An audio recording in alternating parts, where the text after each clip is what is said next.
ideal. What is it?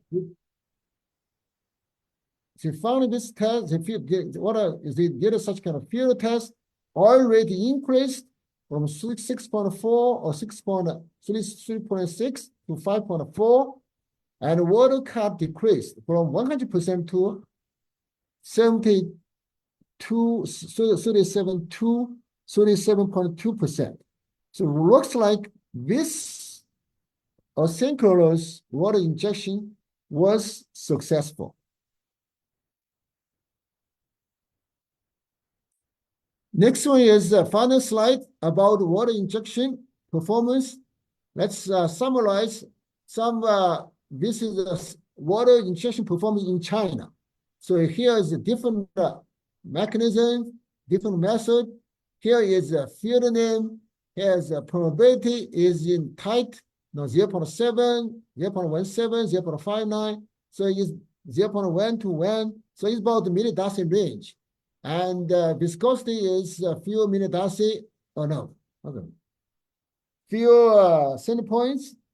And here, this is the asynchronous injection we just talked about, oil rate increased, and half puff, oil rate increased, and another half puff, and where interference performance not as good as half a puff for one.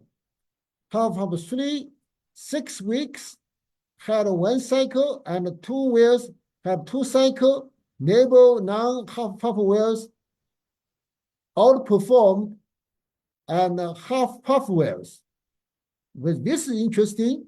What happened is half puff in the neighbor wells, which was not half puff wells, in other words, ordinary production wells, the performance is better than half puff wells. Why?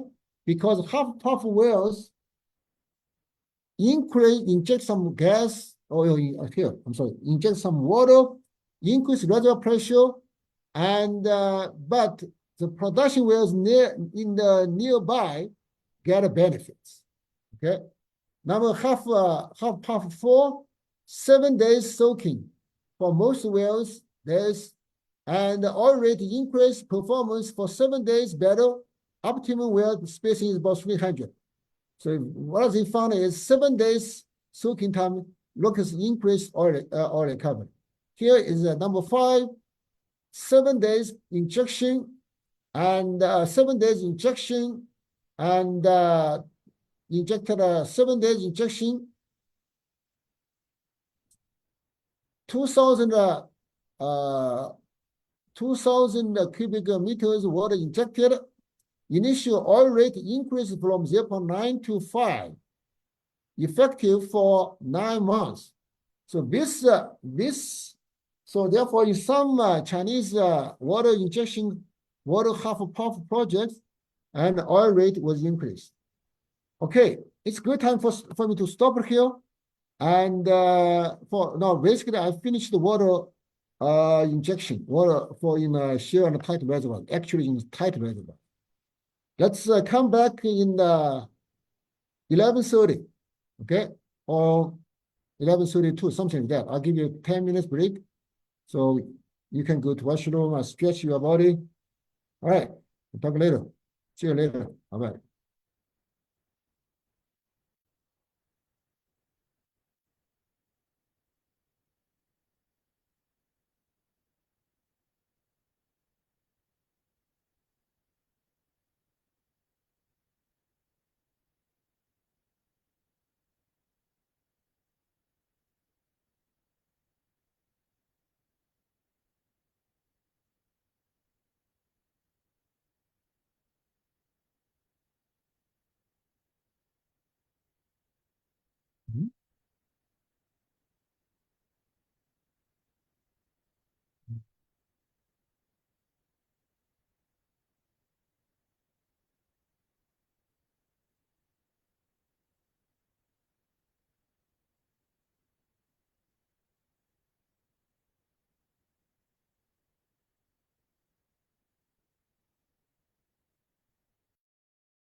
talk about next one. We're going to talk about swap efficiency.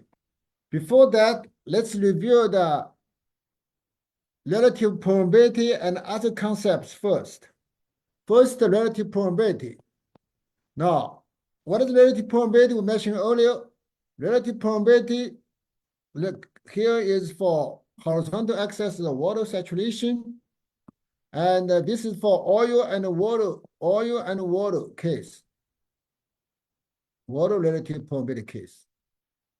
And this is KRW, water relative permeability. Here's the KRO.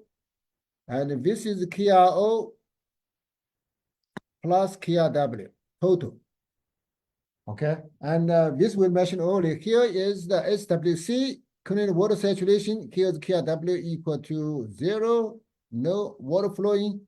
Here is no oil flowing. This is a residual oil saturation. So that's you. We already talked about here. Quick review. All right. So based on next one is I'm going to explain the another one you call water fluxion. Now, just a few minutes ago in the last lecture, we talked about water cut, right? We see this term. This is the water cut is the term used in field.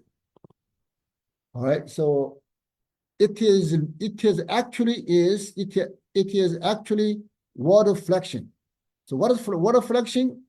I talk about is called water fluxion in the produced fluid, right? So here is FW, we use FW equal to water rate divided by total liquid rate. So total liquid rate is water rate plus oil rate. So that is definition. So water fluxion or water cut. So then if we assume linear flow, we use the Darcy equation, right? And Q is Ka and Ka mu delta P delta X. And then for the oil, we just simply change it to KRO. Rest of parameters are the same. And then KRW. Okay. We put this equation into this definition. What do you say? Oh, okay, we can cancel this one. Pressure dP dx, cancel A, cancel K. Only left is we make some arrangement. Now we have such kind of formula. So in other words, water fluxion or water cut actually can be calculated from relative permeability data and viscosity data. Okay. So that is water cut. Now let's think about water flooding. Now, when initially here, this is linear, let's say use linear reservoir. This is production side. Here, this here, left-hand side is injection side. Now, we have water injection here from the left. So now it's easy to understand, right? When the water is injected, original here is oil. What happened? Water is going to displace oil to the right. Right? Then what about water saturation in the left, in this flooded area? Water saturation will be high, right? How high? The max highest one is 1 minus SOR, because SOR cannot be displayed, cannot be 0. Or in other words, oil cannot be, not all the oil can be displaced completely. So then you have a high water saturation, but then it is far away from this injection plant, and then gradually further will be water saturation will be decreased, right? It's easy to understand because here is the high side water saturation to the right must be lower. So then water saturation profile like this way. It decline. Then and here is water front. What I mean here is front. Yeah, what's the front means? What's the front? What does it mean by front? So that means at the right-hand side of this front, here is no water injected, no injected water, right? Or is oil. So therefore, here is oil. Or you can see high oil saturation. Make sense? And so this is front, water front.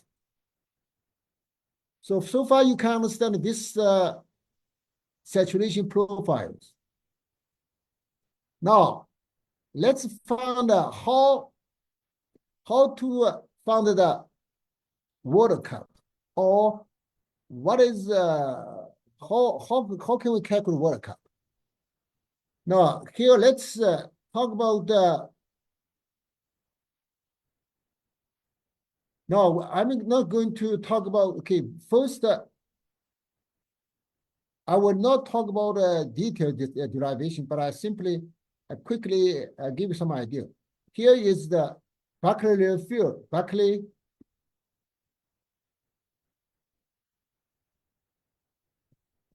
laboratory. Berkeley laboratory theory. Okay, maybe no, we have not. Maybe you have not learned yet. Okay, let's forget about it because that will be too much for you.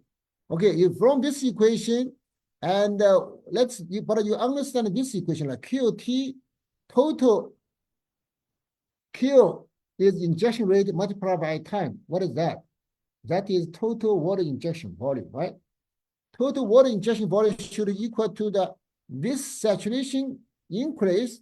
Initially saturation is HWC, right?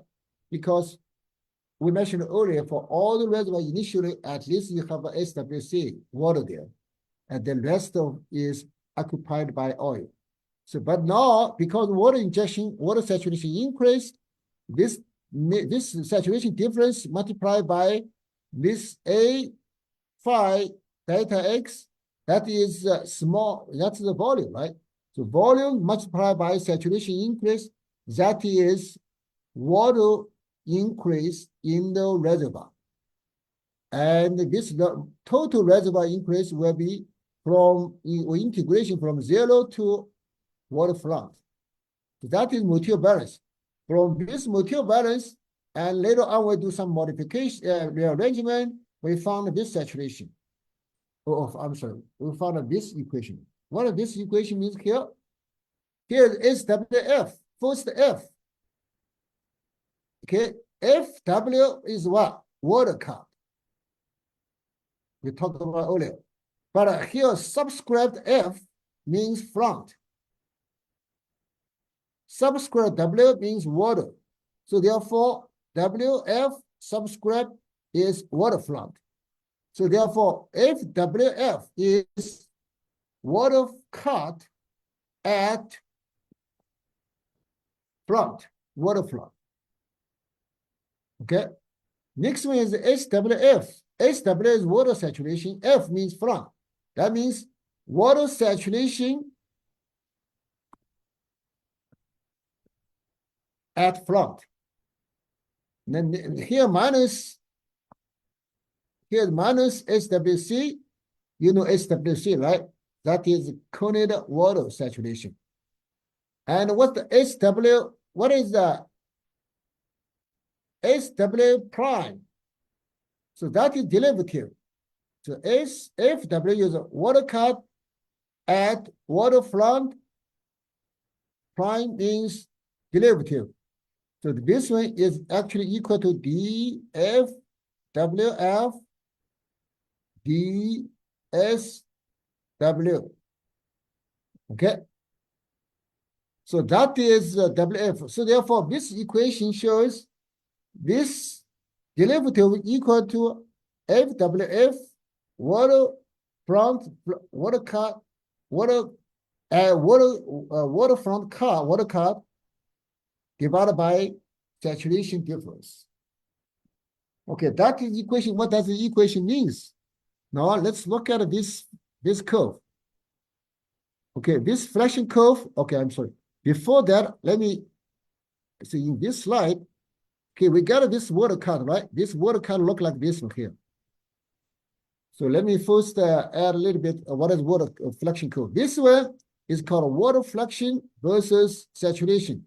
And this curve is basically water cut at different saturations. And we call this one is called water fluxion curve. Okay. So we see the water fluxion curve. Then now come back to this one here. Now we have this water fluxion curve. So this water fluxion curve, first let's say if we draw, here is WC now, right? Here is SWC.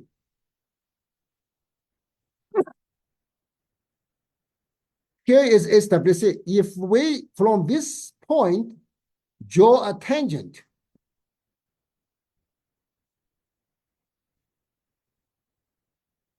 this point draw a tangent to this curve. Now we draw this red straight line. And this straight line, you have this point. Into this straight line crossed this flashing curve, this cross point. Okay, let's say here is saturation. Let's say saturation at let's say this saturation is SW, and corresponding to this SW here is FW. Okay. Now, what is the tangent physical meaning? Tangent. Okay, no, I'm sorry. What's the physical meaning of derivative? FW prime. FW prime. FW prime is dFW dSW. It is derivative. But what is physical meaning?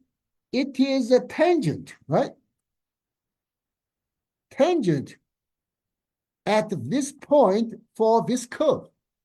So therefore, what tangent here? This tangent will be tangent. How to write a slope of this tangent? Slope of this tangent will be FW. FW is this one, right?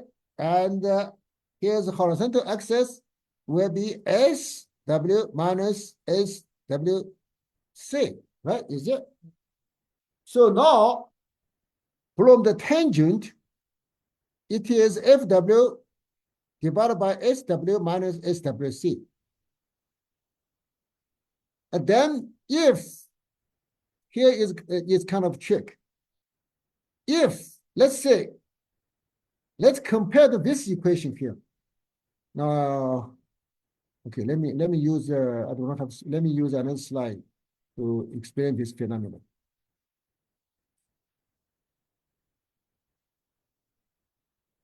Okay, we have this first, let me draw, we have this curve. Now we get a tangent. Now we get a tangent. Let's say we will assume here is SW, here is FW. The slope of this tangent is FW minus SW minus SWC. Okay. All right, say. But from the equation, from the derivative, from that we derived this derivative, is which is AWF prime equal to FWF SWF minus SWC. Now, this is from mathematical derivation.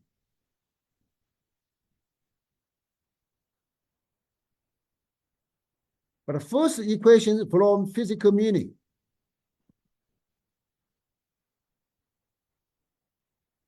All right. Now, here is SW, here is WF. Let's say here, this one is SWC. Here is SWC.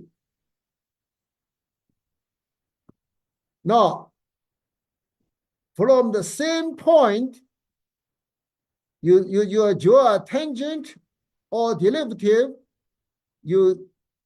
for this curve, and one is you draw the derivative from same point, you draw derivative, and the tangent should be, you only have one straight line, right? From one single point to draw this straight line, to draw the tangent to this curve, or draw the derivative to this curve, you only have one straight line. Basically, this line is same.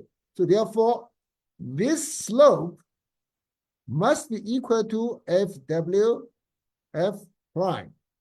And then FW must be FW F SW minus SWC, because the same line must be equal to FWF and SWF minus SWC. Have you seen that? So this must be said. If this equation is valid, what do you say? Then FW equal to FWF. Okay, what does the physical meaning? What does it mean? So that means, let's go back to this picture. That means if you have Fracturing curve, you draw a tangent to this curve at SWC, and this tangent in cross this point correspond to this point, saturation is waterfront saturation. Okay, it's waterfront saturation. Then you may ask, why you spend so much time to explain this one? Then by doing so if you have Fracturing curve, with your draw a tangent, get this point, then what do you got? You get SWF. So then you will find what is saturation at front. So now that is a way to determine saturation at waterfront. It's clear? So that's the way to get saturation at waterfront.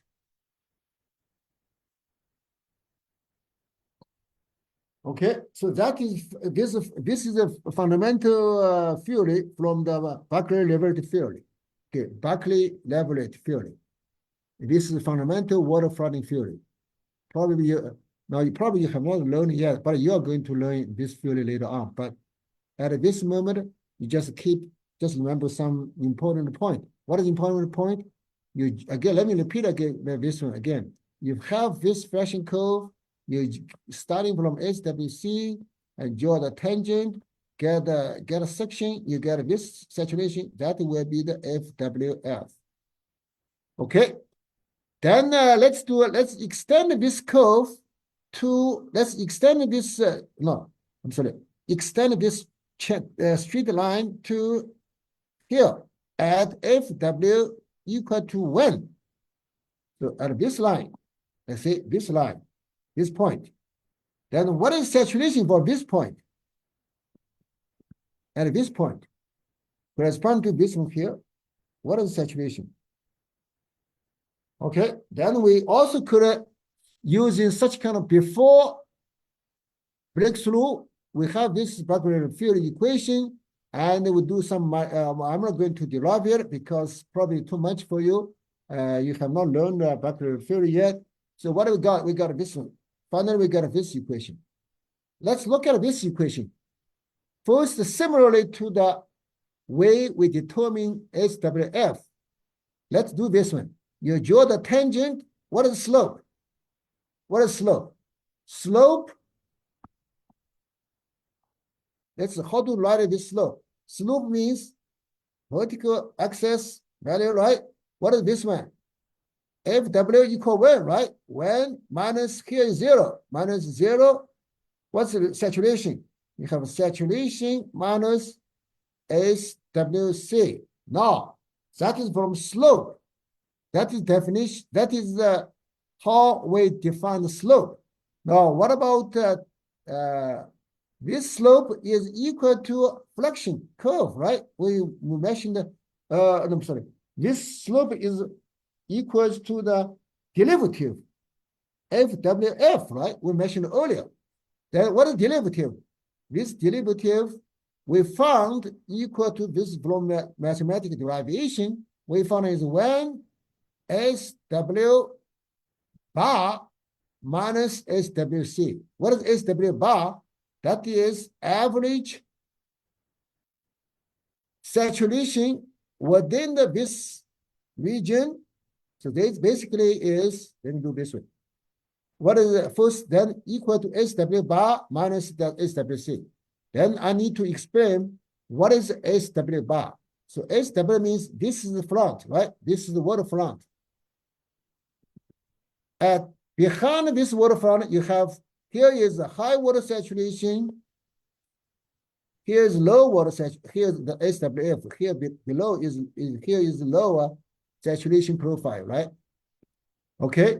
So in other words, behind this waterfront, water saturation is changing this way. So saturation changes at different location. Then what you mean, what is the average? So within this region, this is average water saturation. So that means that's SW bar. SW bar is the average water saturation behind waterfront. Okay, so now then you compare these two equations. What do you say? Here is when SWC for this when equal, then SW bar must be equal to this saturation. So in other words, here this saturation is actually SW bar. Now what is good thing? Now as long as you get a water flushing curve, you can find what is saturation at the front, what is the average saturation behind the waterfront. How do you get this water cut curve?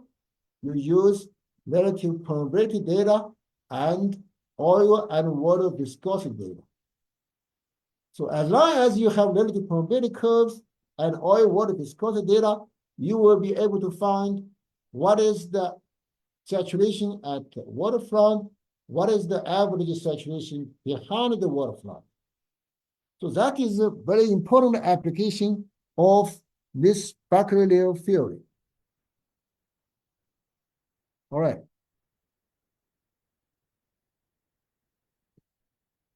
All right, so that keeping this in mind, you may at this moment you may wonder why do I want to talk about this so much, and we'll talk about later on. Okay, keep in mind first. Next one is, so we're going to talk about what is the objective. We want to talk about microscope sweep efficiency. What is microscope sweep efficiency? Just wait for a minute. Let me introduce other concept first. The first, let's review some concept. Maybe for you, review is for you to learn. First, mobility. What is mobility? You know permeability, right? K. What is K? K is rock's property. What is rock's property? Which property? K is rock's ability for a fluid to flow. In other words, this is rock flow ability. Okay, what is Ki? Relative permeability. Ki is equal to K effective divided by K. So then when you have multi-phase flow, one phase permeability divided by absolute permeability. That is relative permeability. Okay. So therefore, relative permeability, it is also relative ability. It's kind of relative flow ability, right?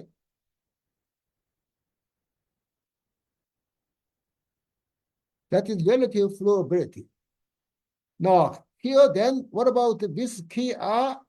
Add another one, add divided by fluid viscosity. So now, this is flow, relative flow ability. What about viscosity? Viscosity is the opposite. Is in its inflow probability is a non-flow ability. That means it cannot flow. It's described how difficult the fluid can flow in opposite. So then this is this is high. This is this is for flowability. This is not flowability. This ratio is a competition between the two. And if this total ratio, we use lambda. So lambda, if lambda is high, that means flowability is stronger than is non-flowability. So therefore, this one is called mobility. Okay, instead of called flow mobility, we flowability, we use special term called mobility. Mobility is also flowability, means just little bit different term, right? So therefore, we call KR over mu as mobility. Okay, what is relative? What is relative? Okay, I'm sorry. Here should be effective. This is effective. Now, if this effective change to relative, then this mobility become relative mobility. Make sense? Yeah. Initially, we use the effective permeability divided by viscosity, we get mobility. But later on, we use the KR relative permeability to replace the effective permeability. Then mobility becomes relative mobility. Okay. So that is the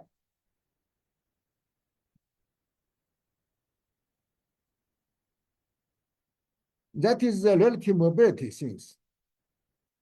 Next one is now let's talk about sweep efficiency. Let me use a single slide.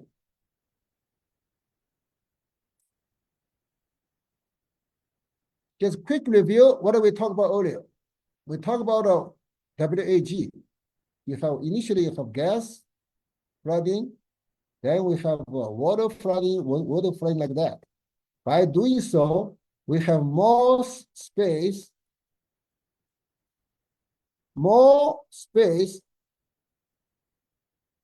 swept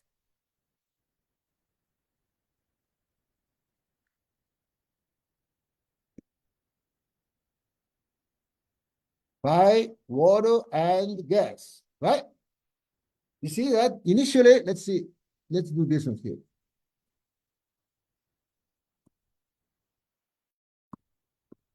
Okay, initially we have gas. Okay, later on we have more oil, we have more volume now. So therefore, by WAG, we get a more area or volume swept, right?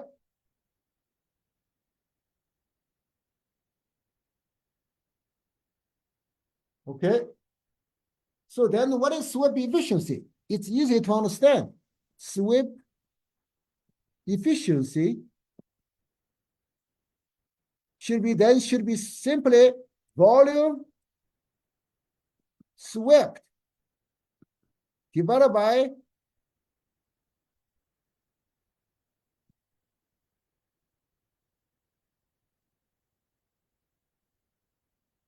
total pore volume. Make sense? Yeah, it's basically how much volume swept, or what kind of fraction of volume, what kind of fraction of total pore volume is swept by water and gas. So therefore, this is swept efficiency. All right? So that is the definition of swept efficiency. Now, let me ask you a question. If we want to get more oil, do we wish sweep efficiency is high or low? Obviously, by this picture, it's easy to understand we need sweep efficiency must be high so that we get more oil produced. Make sense? So therefore, we need a high sweep efficiency. So therefore, now we have this one. So we have this called a sweep efficiency. Oil recovery factor, where is EV, efficiency, vertical volumetric sweep efficiency. Similarly, we have displacement efficiency. Displacement. Now let me explain what is displacement efficiency there. All right. Let's come back to this picture. This picture is cloud, but let me clean up something. Let's use this couple picture here. Now, this is water flooding, right? So in this picture, you need, this is the water saturation, right? Here is high, but here is low. Now, let's say in this area, water saturation is lower than S max, is lower than maximum, which is 1 minus SOR, right? If this is lower, then what about oil? Then oil saturation must be higher than some residual oil saturation.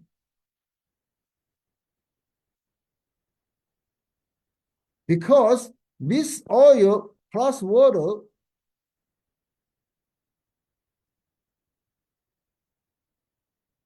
should be equal 1, right? If the oil saturation is lower than maximum, then, oh, I'm sorry, if the water saturation is lower than maximum, then oil saturation must be higher than minimum. Now, so therefore, in this region,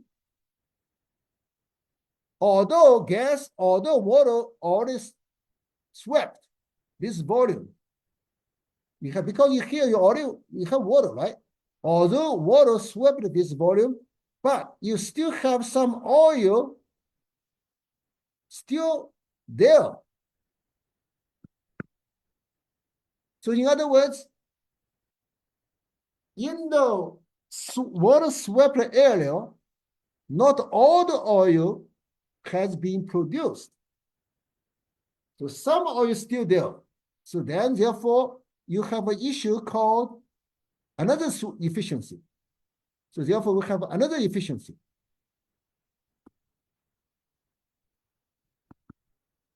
So what is this efficiency? That means in the swept area, you have oil volume displaced. We drive out by the oil volume divided by total pore volume. Okay? So this way is called displaced, right? So therefore we add displacement. Here we call this is displacement efficiency. Okay? So a little bit not neat, okay? I'm writing not neat, but you get it, right? So let me repeat what I said. So therefore, we can define another parameter called displacement efficiency, which is defined by oil displaced divided by total, or actually total, no problem, total swept pore volume. Because if the volume is not swept, what is displacement efficiency? It's zero, right? So therefore, here we talk about oil volume displaced within the swept pore volume.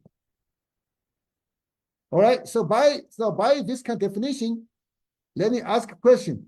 For us to produce more oil, do we wish displacement efficiency is high or low? We wish swept displacement efficiency is high because then we have more oil displaced. And then third question, the further question, to get more oil, we have sweep efficiency, we have displacement efficiency. We need both efficiencies are high. Make sense? Right? Because if we have a high sweep efficiency, we have high volume swept. If we have high displacement efficiency, we have high volume of oil displaced. To have overall oil volume, more oil volume produced, we need both efficiencies are high. Now it should be clear, right? All right, so therefore, let's come back to here. So therefore, oil recovery actually is equal to volumetric sweep efficiency multiplied by displacement efficiency. All right. So far, then for today's class, we are going to focus on volumetric sweep efficiency. In this class, I'm not going to talk about displacement efficiency because if I explain this efficiency, I need more background, which we do not have time to cover those backgrounds. So therefore, we are not going to cover this one. But you already get some idea. Well, at least you need to know. So displacement is higher, we get more oil. But for this class, we are going to focus on sweep efficiency. All right. And to talk about that, the next question is, how do we determine sweep efficiency? To do that, let me introduce other concepts. Now let's talk about phase mobility, total mobility. Actually, we already discussed the relative mobility, phase mobility, right? Let's quickly review. What is phase mobility? Phase mobility is effective divided by absolute permeability. And what is relative? Relative is simply KR, replace KE, and absolute. KR and okay,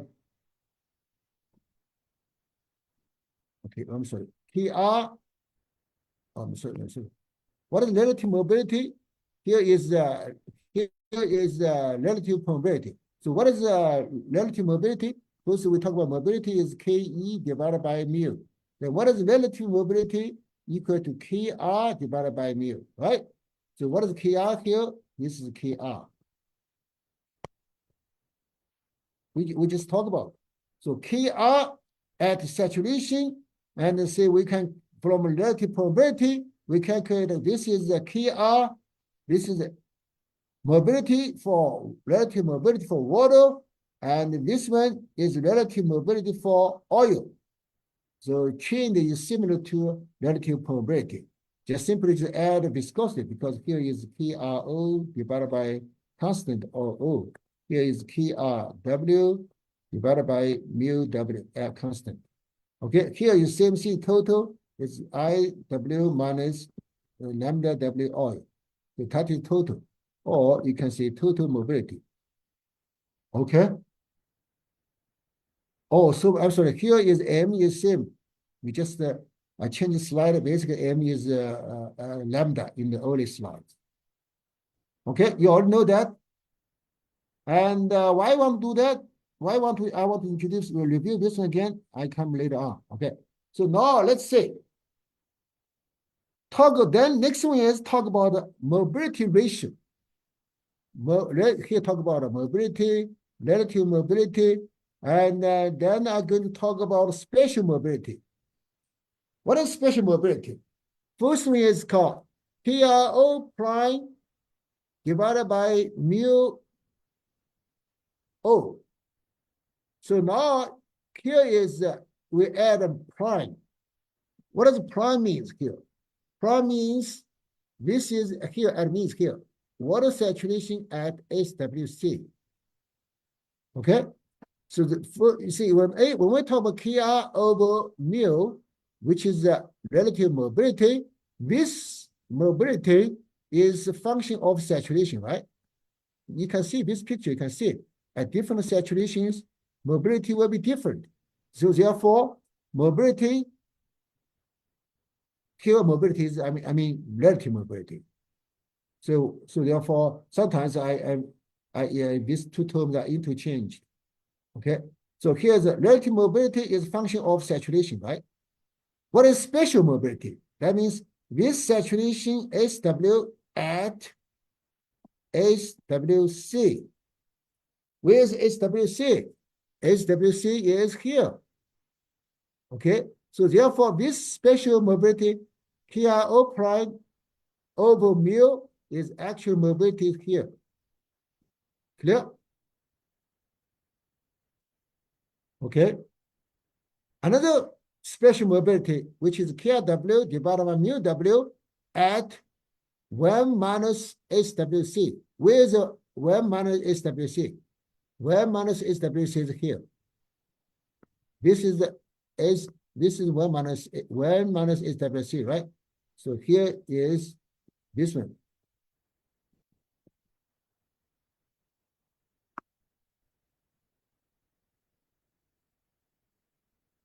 Okay, so now actually here is this one, PRO is this one. What do you see? So basically it's a maximum or highest mobility for water, highest mobility for oil. So therefore this is the highest oil mobility, this is the highest water mobility. And then we use these two mobility to define mobility ratio. What is mobility ratio? Is this, which is the W divided by oil for their maximum value. No, not this one. Let me write this one. So actually, this one is lambda W max divided by lambda oil max. Okay, so that is the mobility ratio.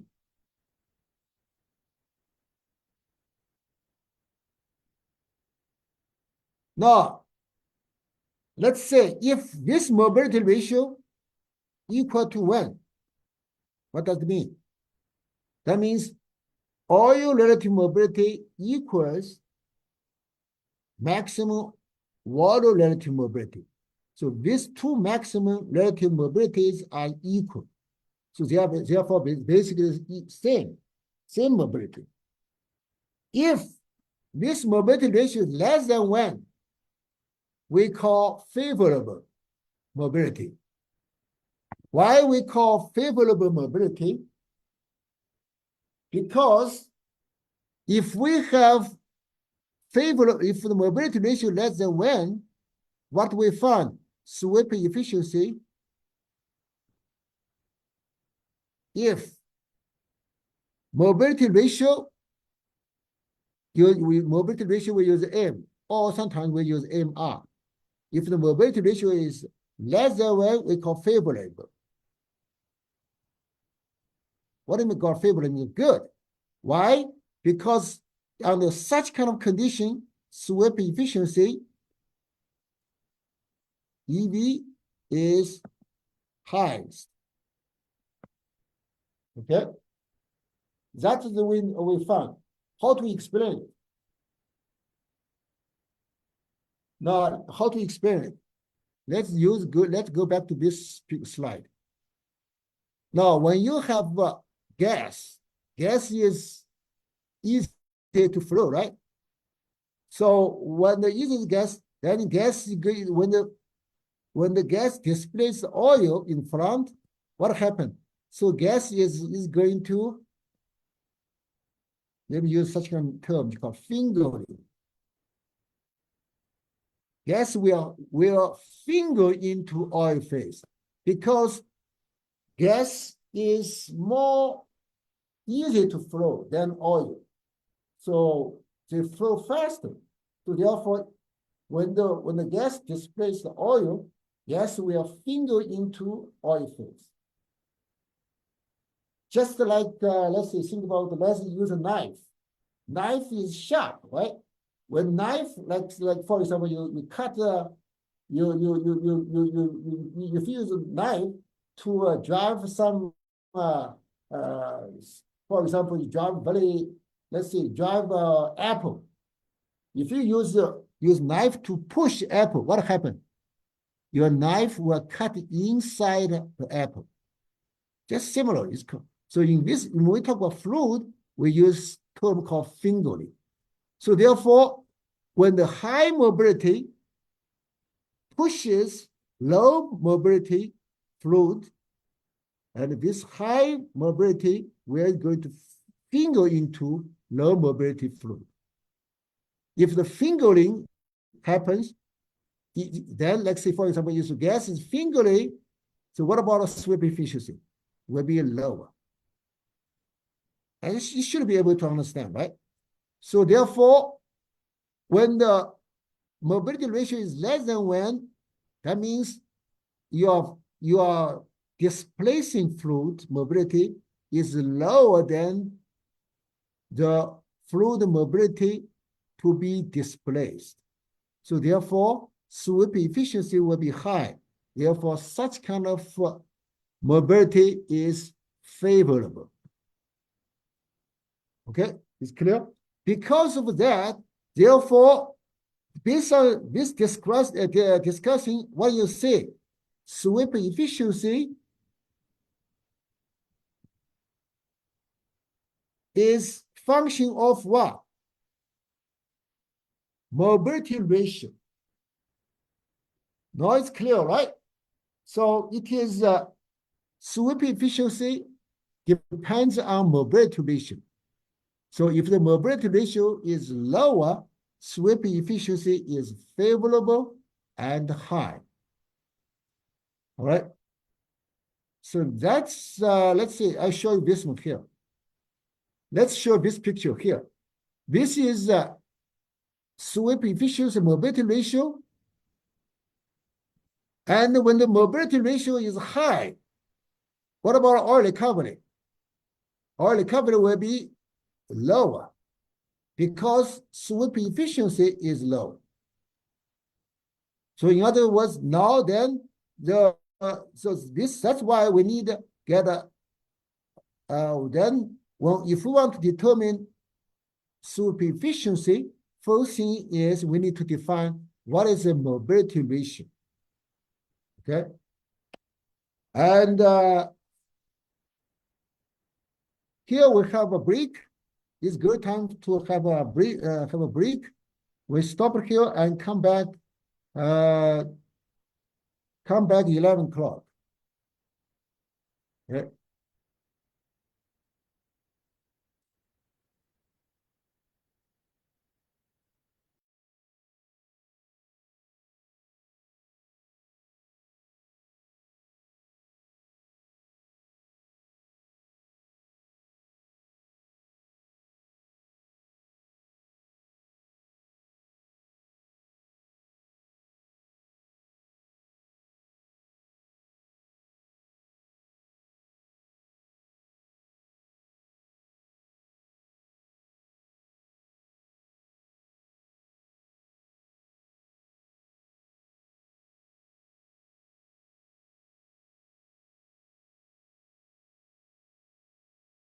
Tomorrow then. Okay, thank you so much, sir, for today's lecture. Yeah, thank you. Okay, bye-bye. And now, yeah, bye bye, sir. Now I would like to call Keka ma'am for her presentation.